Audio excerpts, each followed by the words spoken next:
Hey it's science, welcome to today's class of Divine Public School. हम इस class के अंदर नया चैप्टर पढ़ रहे थे। Chapter 3 synthetic fibre, plastic, polymer. Polymer के बारे में हमने जाना था कि वो एक ग्रीक वर्ड है।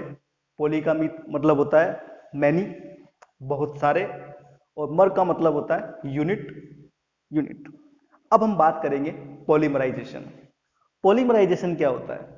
एक्चुअल में क्या होता है, बहुत छोटे छोटे जो मॉलिक्यूल्स होते हैं केमिकल के, जिनको हम कहते हैं मोनोमर। मोनोमर मोनोमर से कनेक्ट होता है और मोनोमर कनेक्ट होते हैं, बहुत सारे मोनोमर कनेक्ट होते हैं और एक बड़ा जायंट मॉलिक्यूल बनाते हैं जिसको हम पॉलीमर कहते हैं। इस तरह से पॉलीमर का बनना, अलग अलग मोनोमर्स के जुड़ने से, इस रिएक्शन को कहा जाता है polymerisation. A polymer is made up of many repeating units called monomer. एक पॉलीमर बहुत सारी रिपीट होने वाली यूनिट्स, एक के बाद एक जुड़ने वाली यूनिट से बना हुआ होता है। उन यूनिट को, एक सिंगल यूनिट को कहा जाता है monomer. The process which turns monomers into polymers, ऐसा प्रोसेस जिसमें मोनोमर्स जुड़कर आपस में क्या बन जाते हैं, पॉलीमर। इसी प्रोसेस को पॉलीमराइजेशन कहा जाता है। ये बात मैं पहले ही बता चुका हूं कि हमें सिंथेटिक फाइबर्स बनाने की जरूरत क्या थी। भाई, जिस हिसाब से पॉपुलेशन बढ़ रही है, लोगों की संख्या बढ़ रही है, उस हिसाब से कॉटन अकेला पूरी मानव जाति की नीड फुलफिल नहीं कर सकता। तो सिंथेटिक फाइबर्स को डेवलप किया गया।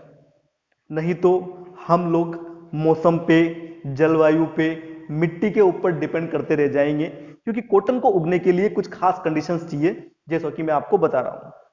अब आपको यह चीज भी ध्यान में रखनी चाहिए कि सिंथेटिक फाइबर यूज तो बनाया तो इसलिए गया था ताकि वो कॉटन की जगह ले सके, लेकिन वो इतना ज्यादा घुस गया है ह्यूमन सोसाइटी के अंदर।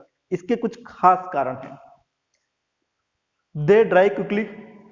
Main features of synthetic fibre के अंदर पहला आता है दे ड्राई क्विकली।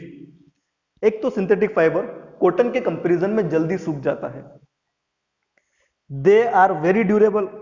ये लंबे समय तक चलते हैं कॉटन के मुकाबले। कॉटन को रोज धोना उनके फाइबर्स को कमजोर करता है, उसे निचोड़ने पर फाइबर टूट जाते हैं, वो ढीला हो जाता है। लेकिन इनके साथ ऐसी कोई दिक्कत नहीं रहती, ये काफी ज्यादा ड्यूरेबल होते हैं in terms of cotton. They are less expensive.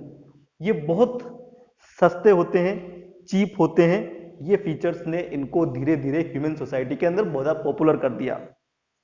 They are easy to maintain. इनको मेंटेन करना आसान है।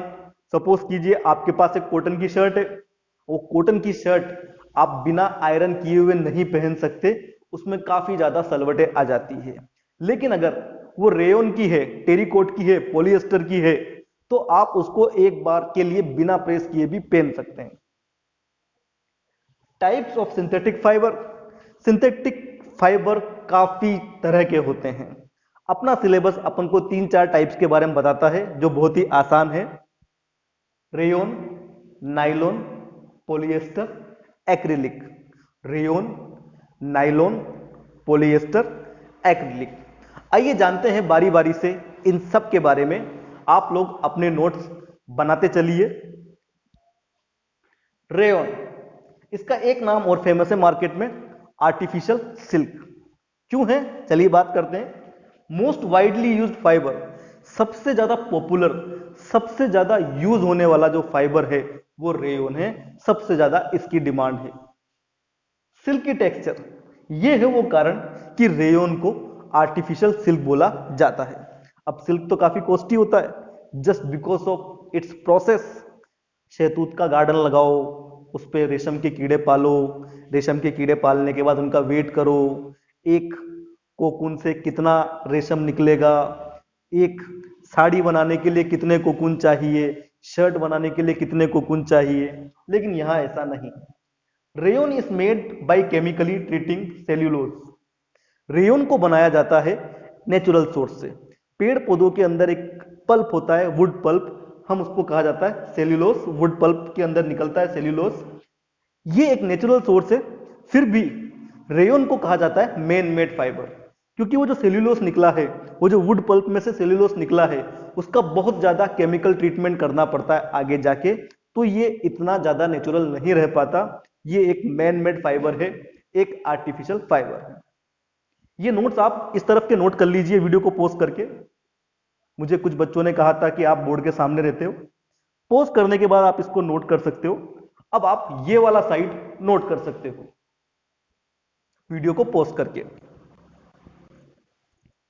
Advantage of rayon, cheaper than silk, silk से सस्ता, आर्टिफिशियल सिल्क कहा जाता है इसको, हम जानते हैं। वेल एब्जॉर्बेंट, ये अच्छी तरह से एब्जॉर्ब करता है। Soft and easy to dye, ये सॉफ्ट होता है और इसको रंगना भी आसान होता है। In a wide range of colours, बहुत ज्यादा तरह की वेराइटीज में आप इसको डाई कर सकते हैं, कलर कर सकते हैं। It can be mixed with cotton और वूल टू मेक बेडशीट और कर्टन, इसको कॉटन के साथ या वूल के साथ मिक्स किया जा सकता है, जिससे बेडशीट और कर्टन्स बनाए जाते हैं। It is use in the textile industry for making many types of fabrics and home furnishing, इसका टेक्सटाइल इंडस्ट्री में भी काफी यूज किया जाता है।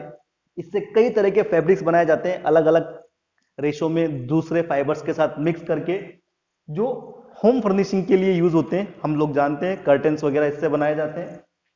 It is use in the manufacture of carpet, carpet बनाने के लिए भी रेयन का यूज किया जाता है। हम जानते हैं इसकी असली वजह क्या है, इसका टेक्सचर जो सिल्क की तरह है।